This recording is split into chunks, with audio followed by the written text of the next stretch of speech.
내가 너에게 아들을 주리라 하고 약속하셨습니다.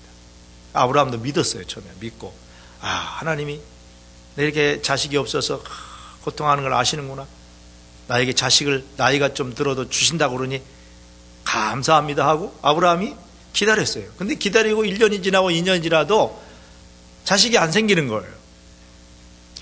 그러니까 아브라함이 어떤 생각을 했습니까? 하나님이 이게 안 주실라나 보다, 내 생각으로 한번 해보자. 그래서 어떻게 했어요? 자기 아내인 사라의 몸종인 하갈을 취해서 그 하갈을 통해서 아들을 하나 낳았어요. 낳고 난 다음에 이게 하나님 뜻인가 보다 하고 좋아했는데, 사실 이게 인위적인 방법으로 하나님의 작정하신 때를 기다리지 못하고 인간적인 방법으로 이 일을 함으로 말미암아 아브라함이 본인도 괴로웠고, 자기 와이프도 괴롭고, 그 하갈도 괴롭고, 그 낳은 아들도 괴롭고, 지금까지 수천 년 동안 이 아브라함이 잠시 하나님의 작정하신 때를 인위적으로 바꿈으로 말미암아 인류 역사가 이렇게 힘들어요. 지금도 저 팔레스타인의 그 이스마엘의 후손들하고 지금 이삭, 후에 얻은 이삭의 후손들하고 싸우고 있잖아요. 여러분, 하나님의 작정하신 때를 내 마음대로 여러분 바꾸지 마세요. 이게 불행해지는 길입니다. 성경에 보면 그래서 지혜자인 전도자는 우리에게 천하의 범사가 기한이 있다고 그랬어요. 모든 천하의 범사, 모든 매사, 인간사가 기한이 있어요. 하나님의 정하신 때가 있고 목적이 이룰 때가 있다고 그랬어요. 사람이 태어날 때가 있고 죽을 때가 있는 거예요.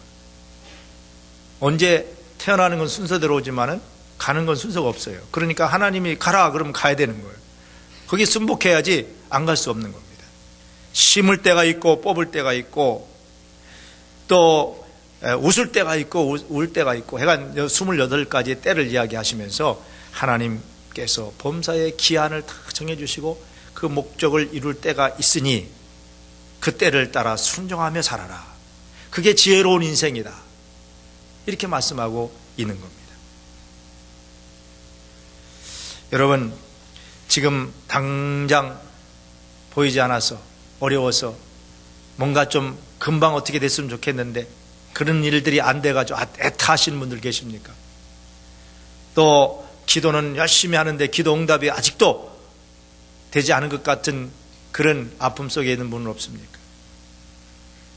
또 여러분, 정말 모든 매사에 하나님이 빨리 어떻게 해 주셨으면 좋겠는데 하고 생각하는 일은 없습니까? 여러분, 하나님의 때를 기다리시기를 주님의 이름으로 축원합니다. 하나님의 작정하신 때, 하나님이 때가 차면 하나님은 하나님의 백성들에게 반드시 좋은 것으로 하나님이 회복시켜 주시고 하나님께서 은혜를 주십니다. 우리 말씀을 믿고 하나님의 약속을 믿고 하나님 좋은 것을 우리에게 주시는 그런 좋으신 하나님이십니다. 그 하나님의 약속을 믿고 기다리며 기도하셔야 돼요. 내 생각이나 내 계획이 앞서가면 절대 안 됩니다.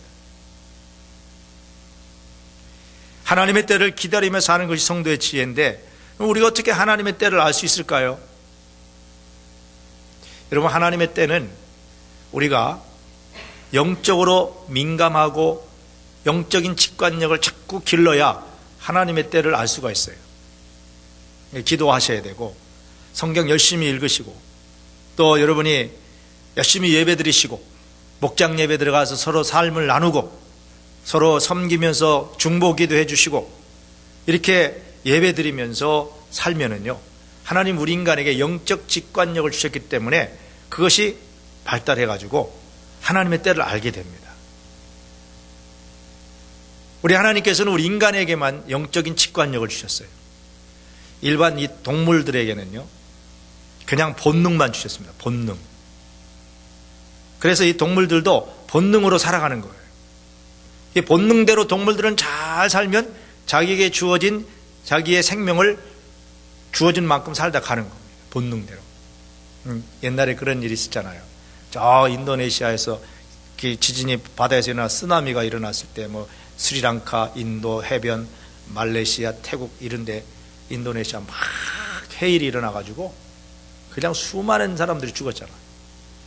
그때 스리랑카 제일 많이 이 해일이 일어났는데요. 거기 스리랑카하고 인도의 그 주변에 있는 그 밀림지대의 동물들은 미리 다 피해 있었다는 거예요.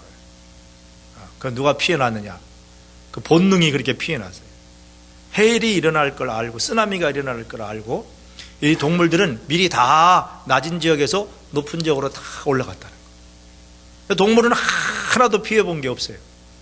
사람들이 우리에 가둬놓은 놈들은 피해를 받겠죠. 그건 동물이 잘못해 피해 본 게 아니라 사람이 잘못해 피해 본 거죠. 나머지 이렇게 자유롭게 이렇게 사는 동물들은 다 이 쓰나미가 올 걸 미리 본능적으로 알아가지고 다 피해가지고 산 높은 지역에 가 있었다는 거예요. 근데 인간들만은 욕심과 교만 때문에 그 해변에서 그냥 노는데 정신없어서 놀다가 결국은 쓸려가지고 수천 명의 사람들이 죽었잖아요. 우리가 이 하나님이 주신 이 직관, 영적인 직관을 가지고 살지 않으면은, 여러분, 우리가 마귀에게 이용당하고 넘어지고 우리는 쓰나미 당해가지고 죽는 것과 똑같이 영적으로 저주 가운데 떨어집니다. 불행하게 됩니다.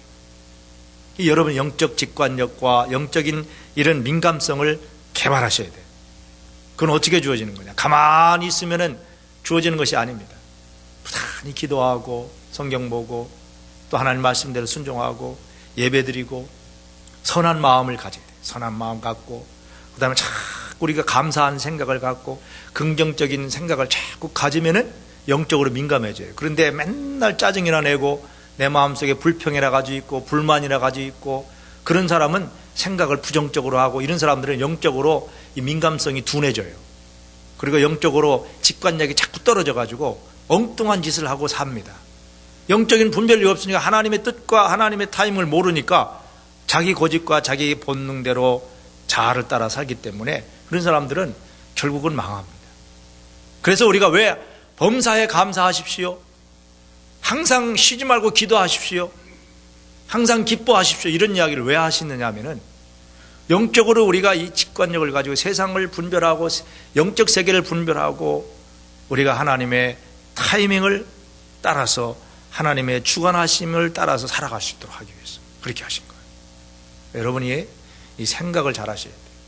생각이 부정적이고 불평이고 원망 이러면은요, 영적으로 완전히 민감해져가, 영적으로 우둔해져 가지고요, 어떻게 보면은요, 본능대로 살게, 짐승같이 살게 됩니다. 여러분, 영적으로 늘 깨어 있으시기를 주님의 이름으로 축원합니다. 그래서 내 인생을 향하신, 우리 가정을 향하신 이 역사를, 더 나아가서는 크게는 이 인류의 역사를 향하신 하나님의 정해진 때가 무엇인지를 보고 그 때를 향하여서 인생을 살아가면 우리가 하나님의 뜻을 이루는 풍성한 축복의 삶을 살 수 있는 겁니다. 자, 하나님의 때에 대해서 이렇게 생각해 보았습니다. 이어서 사람의 때에 대해서 생각해 보겠습니다. 이 세상에는 천하의 범사의 기한이 있고 모든 목적이 이룰 때가 있는데, 하나님이 정하신 때를 따라서 이루어진 일들이 있고, 아울러서 사람의 때가 있어요. 인간사에 사람이 임의로 주관할 수 있는 때가 있어요. 하나님 그런 때를 주셨습니다. 이런 때는 어떤 일을 시기적절한 때에 감당하는 것, 적절한 기회를 말합니다. 포착해야 할 한순간을 의미합니다. 뭐 사람에게 일생을 살면서 3번의 기회가, 특별한 기회가 주어진다고 하는데, 그건 세상 사람들의 이야기고요. 하나님은 우리에게 언제나 좋은 기회를 주시는 하나님이십니다. 아멘. 하나님, 우리가 언제나 적절한 기회를 주시는 하나님이십니다. 우리 모두에게 다 찬스를 주시는 하나님이에요. 우리가 무슨 많이 배우고 못 배우고 우리가 가진 것이 없고 가진 것이 그것이 중요한 것이 아니라, 하나님은 언제나 우리에게 찬스, 기회를 주시는 하나님이신데, 그 기회를 잘 포착해서 살아갈 때 하나님이 우리를 통하여서 우리 인생사에 주시는 그 놀라운 은혜와 축복의 삶, 풍성한 삶을 살아갈 수가 있습니다. 그래서 이 하나님이 우리에게 주신 기회를 잘 포착해서 그 기회를 적절하게 활용하지 못하면